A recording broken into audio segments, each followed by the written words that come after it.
Hi, and welcome to the Human Side of Business podcast. I'm Ange McCabe, CEO and co-founder of Intuitive Performance. I'm a performance coach, HR professional, whole person leadership facilitator, and your host. The Human Side of Business podcast is fueled by the genuine curiosity to understand how personal characteristics and skills can be leveraged to drive individual and team performance, tangible outcomes, and ultimately organizational success within business. Each podcast is devoted to sharing knowledge, expanding our learning edges, and exploring the trends in corporate culture towards growing the emotional intelligence of organizations. I'm so glad you're here. Hi, and a warm welcome to episode number 40 of the Elevate Business podcast. Both myself, Ange McCabe, and Scott Russ are your hosts. We have the pleasure of introducing you to Cary Moretti, serial entrepreneur, innovator, and technology advisor. Cary is a remote work subject matter expert and has been sharing his insights since the 90s. In 2008, he built his first remote company with a team that was completely distributed across the globe. Cary is the founder of Group, an IT services company, and co-founder of Proximuto, who provides real-world expertise to organizations seeking to make remote work work. Welcome, Cary. Hi. So tell us a little bit about yourself, your companies, and a little bit about your journey and how you got there. Yeah, well, I'm a pretty old guy, so it's a long story, so I'll try and abbreviate it as much as I can. I think you covered all the highlights there. Group is is an IT services company that they do professional services. We've built a couple products over the years, sold a couple of products over the years. It's been fun. And it's honestly, it's where I cut my teeth as a professional. I started as, believe it or not, a designer, not even a developer. Then I moved into development, helping build web applications, became a system and solution architect, and things just kind of grew from there. Through Group is where I learned about remote work. Working in the IT field, I think most people are aware, especially around the dot-com boom and that whole era, there was a real shortage of tech experts out there. I'm in Canada, and we had back then we had something called the brain drain. There was a lot of frantic work being done around Y2K. And so a lot of the big consulting practices out there were just gobbling up everybody. And anyone they didn't grab up, the dot-com boom down in the valley was snagging anyone else. And it was really, really tough back then. Tough to compete as I don't recall exactly how many employees we had as we started heading into that crazy period, but I think it was maybe 3. And we were just doing like little, tiny little websites, any work we could find. And one of the things we discovered really early on was we were hiring contractors, as you do in IT. We were originally bringing contractors into our office. We had a beautiful space, in the suburbs of Toronto, and like tons of square footage, and it was quite inexpensive. So like it was, money was not a concern at all. We had all the space we needed. We had good tech, nice systems. We started building our own stack, so we were slowly investing. And as we were bringing on contractors and trying to get that nice balance between, in-house full-time and, part-time contractors, we kind of stumbled across this whole remote work thing. It was not called remote work back then. I think we called it telecommuting, something like that. Yeah, one thing led to another, as these stories often go. And we started with one employee who actually was a contractor and became full-time, and just never bothered to move to Toronto and just kept working for us. And then that led to a second and a third and a fourth. And, after a while we had a couple dozen, and it was crazy. At our peak, I think we had 27 employees in 7 countries spread across 9 time zones. Now, 27 employees is not a lot by any stretch, but managing 27 employees in 7 different countries, who not all of whom spoke English as a first language, although everyone had to have English because we are an English-based company. It was crazy. And in around 2008, I think we had 3 offices. We had 1 in Asia, we had 2 in Canada, and we closed them all. We literally shut the buildings down. And it was weird. We didn't know where to send mail. We didn't know what to, yeah, seriously, we didn't know what to do with our phones. And we were already fairly distributed. I mean, everybody already had the option, I guess, to work from home or work from wherever they wanted. So it wasn't that we didn't understand how to handle that piece of it. Our managerial style, how we measured productivity, our billing, all of our systems grew up very organically, slowly over roughly a 10-year period. So we were, pretty much ahead of the curve in all those ways. But when you actually get right down to it, an office, there's a lot more to an office than just a place where people work. It was our address on our website. What do you do when I'm not going to put my house. I mean, I'm here now in my home, but I wasn't about to put my home address on our website. I mean, we had hundreds of clients, like hundreds. And in terms of users, I think at the time we were running probably had 1 million users a month across our various applications. I mean, it was, we had a pretty solid business, really very much a going concern. And the last thing I wanted to do is have people call me and troll me at my house. So, the address was a thing. Where does mail go? And how do you figure out, getting mail to the right person, right?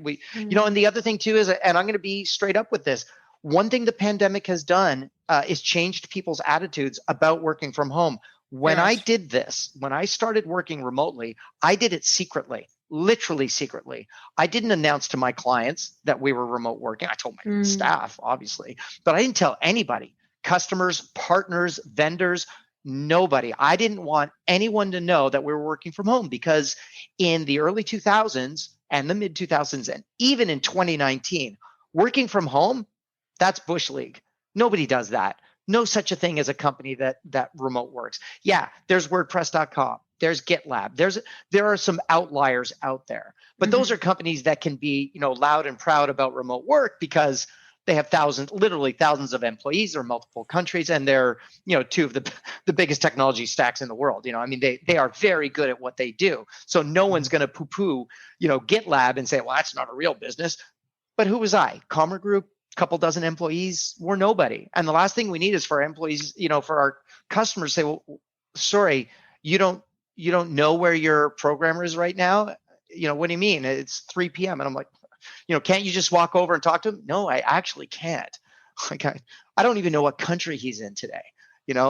I just didn't. So yeah, in 2008, it was a real eye opener. I think we went through maybe 3-4 months of pain, like real pain, like just the most awkward situations, couldn't find checks, getting paid was crazy. But we figured it out pretty quick, especially the getting paid part. That was important.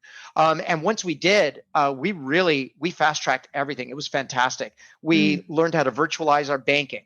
We learned how to virtualize our payroll. Like, these are all things that today in 2021 are nothing. It's not a problem. But I tell you, in 2008, talking to a bank about commercial banking where we literally didn't have an office, oh man, they were not amused, right? So I remember having to sign documentation with my home address on it because they wouldn't let me use a PO box, on the banking documentation, which is fair, right? I mean, these are legal issues. So, and then I had to tell them that I don't want that address on the checks, right? Like, we were still writing checks. We don't write checks anymore. So yeah, I just, so many little things, but that's my journey. Where does Proximuto fit into all this? So we were talking about this before we started the session. So and I left you on a bit of a cliffhanger there. So Proximuto was a passion project of my partner's. She's now working with AWS, so she had to leave that when she started her new role there. But she bequeathed it to me. We founded it together, and I took the reins. This was back in 2019. So I know this is going to sound crazy. We literally started up a remote work consulting practice 1 year before the pandemic hit. Not to the day. I think it was technically 10 and a half months, something like that. But it was pretty wild. We were speaking to mostly enterprise. We had built this model for remote health check. So this idea, so if only it had become a world beater before the pandemic, it was literally a checklist that any enterprise or any organization, even small and medium businesses, could use it. They could just take this list and say, how ready am I to go remote if I had to do it tomorrow? Right? I'm a genius. How ironic, right? Oh, it was awful. I tell you, so everyone said to me, my God, you must be a gazillionaire now. This Proximuto must be exploding. I'm like, no, the opposite. Literally, the only product we had became irrelevant in one day. In one day, our best and most significant product, we had a lot of traction with this product. Like I was doing some podcasts, I had gone to present at a couple conferences, and people were like really like, tell me about remote work. What is this? Oh, is it really true? Can you actually send employees home? Like, oh yes, of course you can. And then but it's very hard. It takes a long time to prepare. And you need to complete this checklist. And if you don't score at least an 8 out of 10 on our, final questionnaire, you are not ready. Well, yeah. So there's that. But I do have to say that, Proximuto is still here. We survived the pandemic and have thrived. And I do that. It's Commerce Group and Proximuto. Those are my things. Through Proximuto, I consult to other companies. I do some C-level consulting. I do some just strategy work, a lot of stuff like that. But really, it's up with a focus on organizations that have virtualized part or all of their services. So, and this is both external and internal. So this is whether you're dealing with your own teams or external teams. And I got all that through Commerce Group. Commerce Group has been a couple decades, almost 3 of technology services. And through that is how I became, a remote work expert. And certainly the last year has been as stunning and shocking to me as it has to everyone. Right. I'm happy to report I didn't see anything new during the pandemic in terms of remote work. And in a lot of ways, I'm a little surprised that although the world has adopted it and people have come to realize what most of us have known all along, those of us who work in the remote work field, and that is that, you're just as productive, you're just as creative, employers save money, employees save money. It's just win, win, win, win all the way around. And I mean, everyone sees that. Most organizations are coming back to some higher level of remote. I do laugh though when people call it remote. This isn't remote. What's going on out there? Not even close to remote. And it's I've done a little work through Proximuto on this side of it.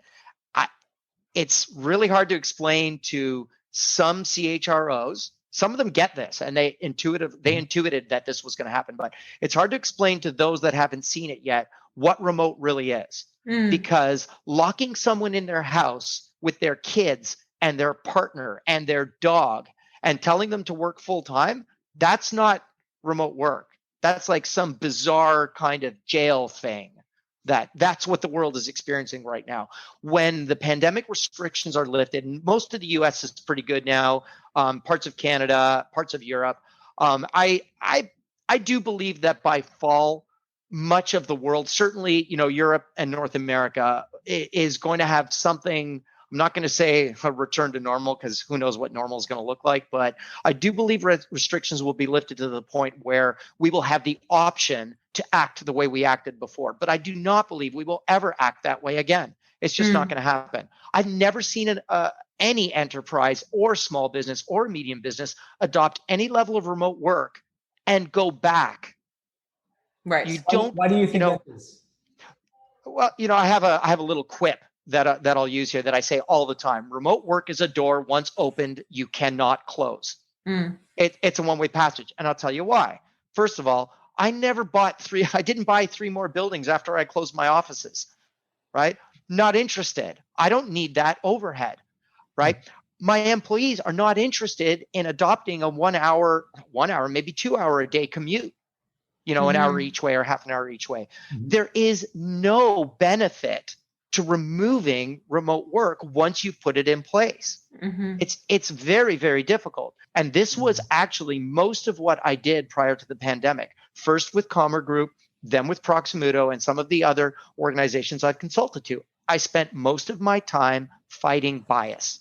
Okay? And can you tell us more about that? Like, I'm really interested in the thought process around how do we ensure remote, quote unquote, remote work is still engaging and not filled with potential biases if there's hybrid options out there for different organizations?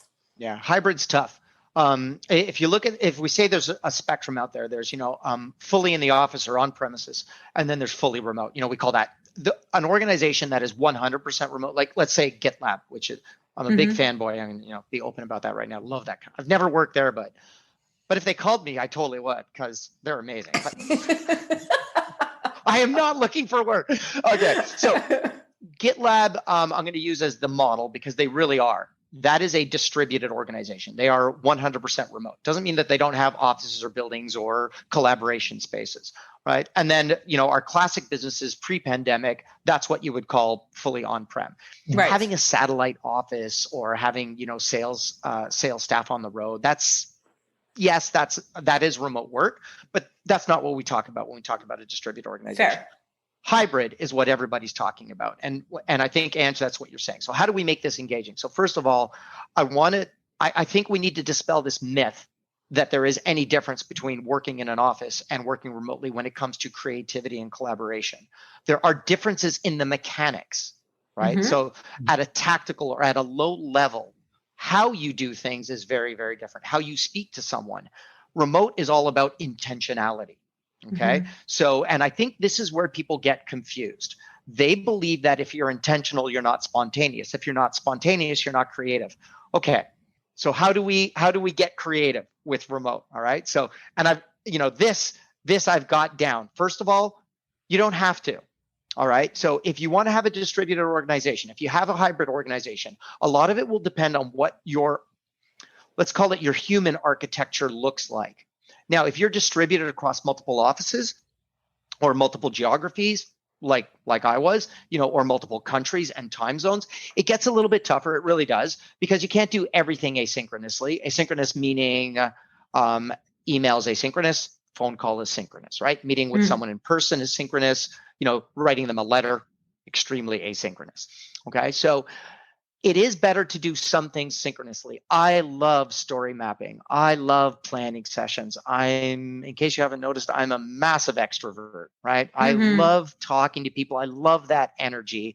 I miss meeting with my team, right? But just because I'm distributed doesn't mean I can't have those things. So, Ange, if we want to talk to organizations that are talking about supporting hybrid, right, there are moments when you can use the physical spaces. And I believe that a poster child for this is Twitter. I believe they will become the poster child for this. Twitter has said this early and often. They are going to support their employees in their remote work desires forever.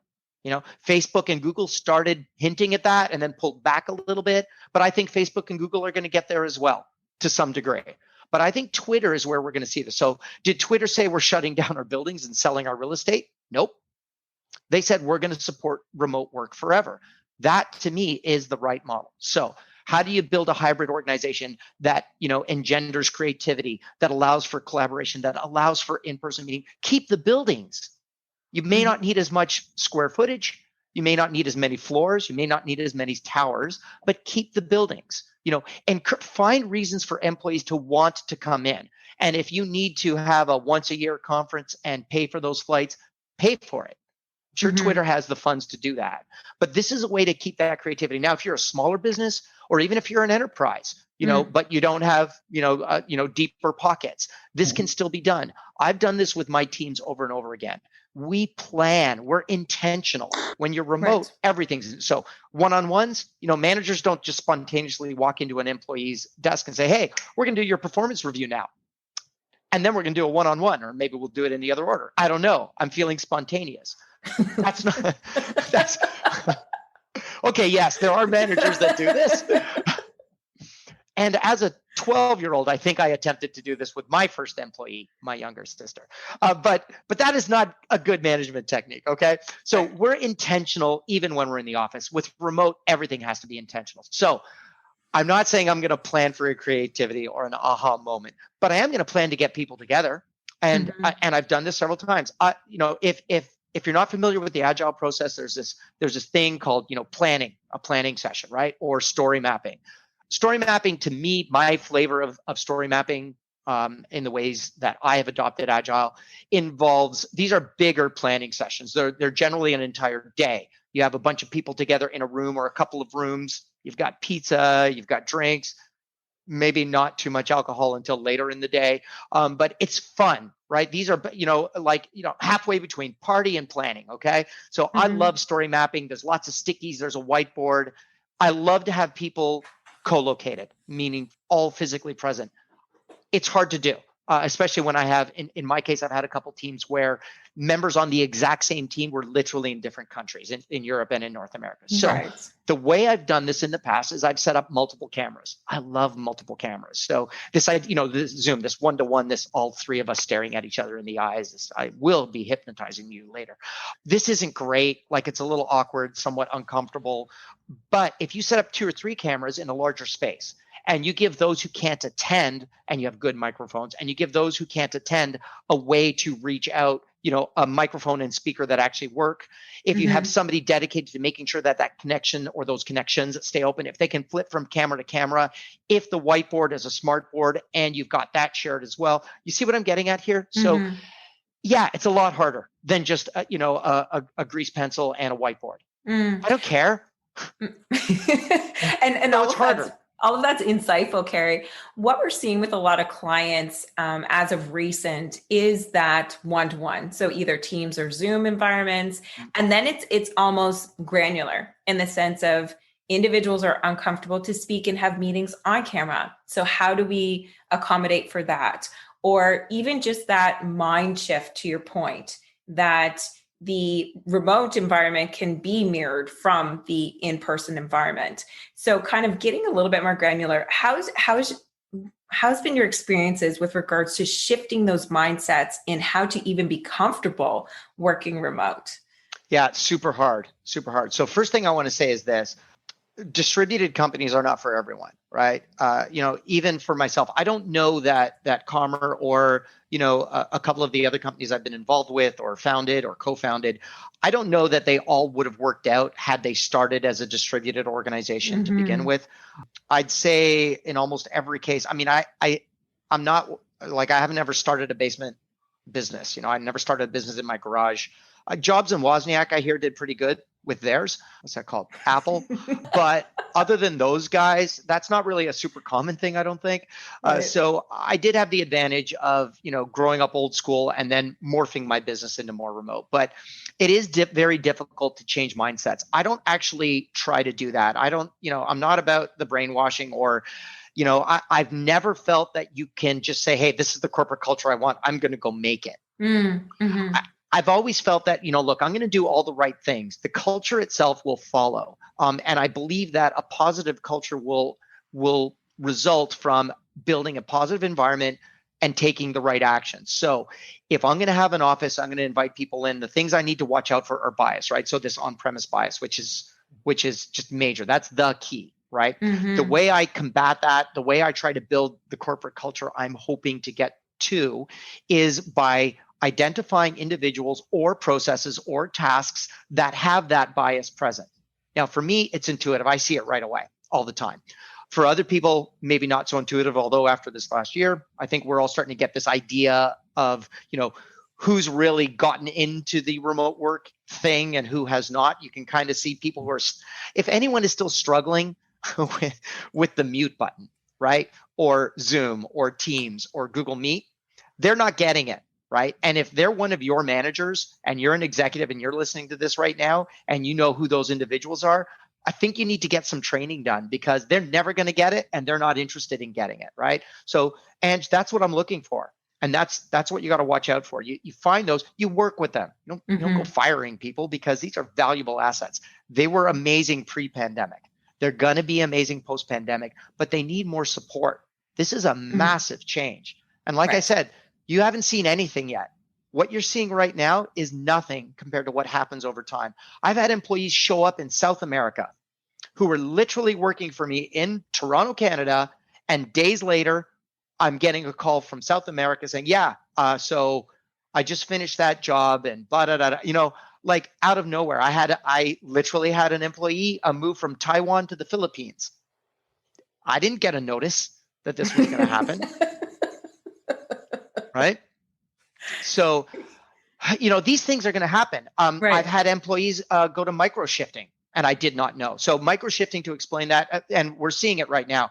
An 8-hour day is like a chunk of time. That's really good if you work in an office. But if you don't work in an office, you don't need to put in 8 hours all in a row. As a matter of fact, if you have kids and they come home from school at 2:30 or 3 p.m., you're not putting in 8 hours. You can take at least a 2-minute break. Trust me.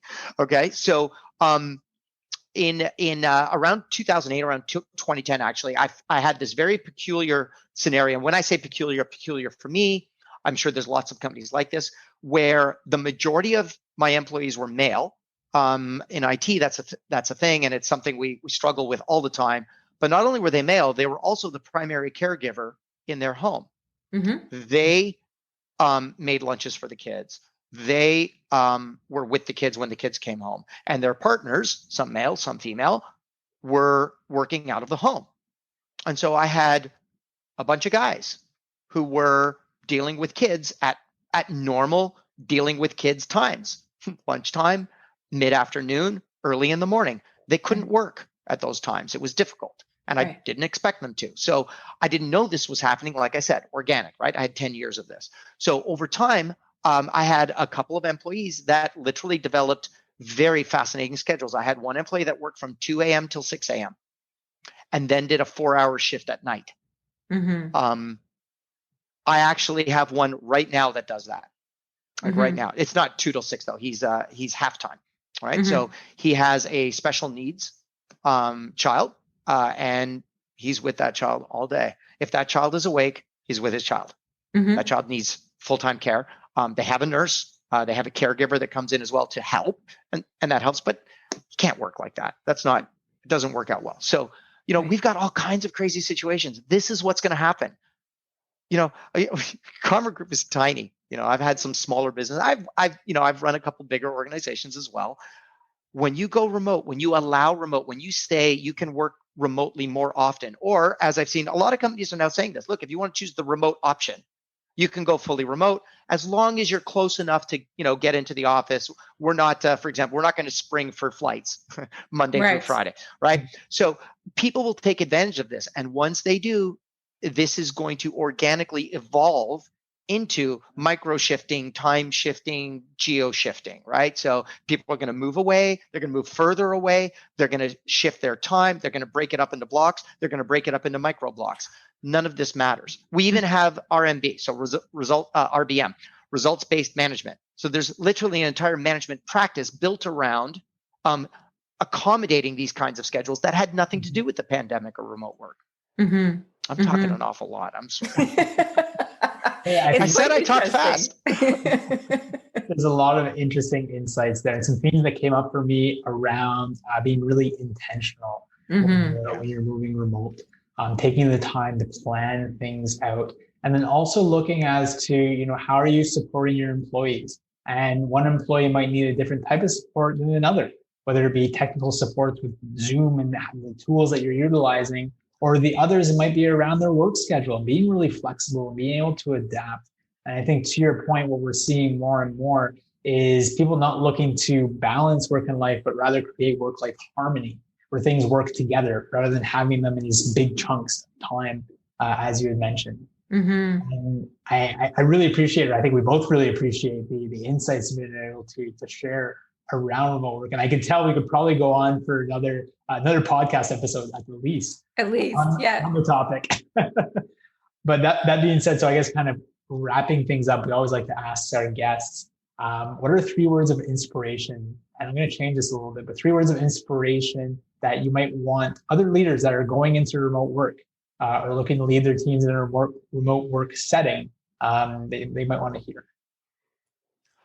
3 words? Just 3 words? We're a little flexible. Do you know, have you not been listening? I don't have 3 words. My mouth opens and literally paragraphs come flying out. Wow, 3 words. Yeah, as a matter of fact, this is 4 words. Well, I don't know if this is going to show up in the camera. So these are my glasses, my other glasses. You might have to read it out for us. I think I can. I think I can. So that's 4 words. I know it's close. I think I can. So Okay. I literally had it etched onto my glasses. It is right next to my brain. It's in the direction that I look. I think I can. I think this all the time. Like that is, it's not my motto. Might be my epitaph, but I think I can. I think that if I just had to give a handful of words to the people listening to this, don't get discouraged. Don't give up. Don't think that this is too hard. I tell you, I started this process. I'm not nearly as old as I look. I'm like 280. I was very, very young when I opened my first company. Extremely. I was 17 years old. By the time I was 25, I had opened and closed multiple businesses, and I learned a lot through my failures and I learned a lot through my successes. But I think if there's one thread that carried me through all of those businesses and my successes and my failures, and frankly, even my personal life, it's this attitude that I think I can do it. I see other people doing it. I think I can. I see what GitLab has done. I think I can do that. I don't need 5,000 employees. If I ran a team of 5 and I ran a team of 500. And I've run divisions even larger than that. And I've worked on application stacks that had 5 users and an application stack that had nearly 2 million users. So I didn't learn that in school. I will clue you in. When I went to school back in the olden days, computer science was not what it is now, right? So I didn't get to learn all those things in school. Management practices were pretty much, as long as you were a white male, you were fine. That was, that's what I learned coming out of the 70s and 80s. That's not the world we live in. It never was. No, so exactly. I think I can is what I would say, and it doesn't matter, who you are, what your age is, or whether you're enterprise, mid-sized business or small, you can do this, right? You can do remote. We just proved it. The whole world just proved that we can function. Maybe not great, but we can function like this for a year. So just imagine what we can do when there are no restrictions. Definitely. Thank you very much, Cary, for joining us today. And we really appreciate you sharing all of your entrepreneurial insights with Intuitive Performance and our subscribers. Thanks, Ange. Thanks, Scott. It was so great having you listen to me. Next time, I'll come back on and you guys talk because I want to hear about you. That sounds wonderful. Is that fair? We can do that? I think that's a fair deal for sure. Okay, for awesome. Sure. Awesome. Although I don't know how you'll get me to shut up. maybe we'll figure out some sort of catchphrase or something next time. Where is that mute button? Right? I think Scott can control that. And for our subscribers that would like to learn more about Cary's business, we're going to provide a link to the company's profile on the Elevate Business podcast title page. Take good care. Thanks for listening to the Human Side of Business podcast. I'm glad you could join us. If you enjoyed today's episode and want to stay updated with our latest content, make sure to visit our website. The link can be found in the episode description, where you can subscribe to the podcast, sign up for our newsletter, and learn more about our whole person leadership services. Sounds interesting? Explore the Whole Person Leadership Cohort by Intuitive Performance, a unique program that offers unparalleled support to managers on every step of their leadership journey. Our program features evidence-based assessments, workbooks, group coaching, and interactive learning experiences to help you level up your leadership skills. Reach out today to apply to one of our upcoming cohorts. Until next time, take care and stay curious.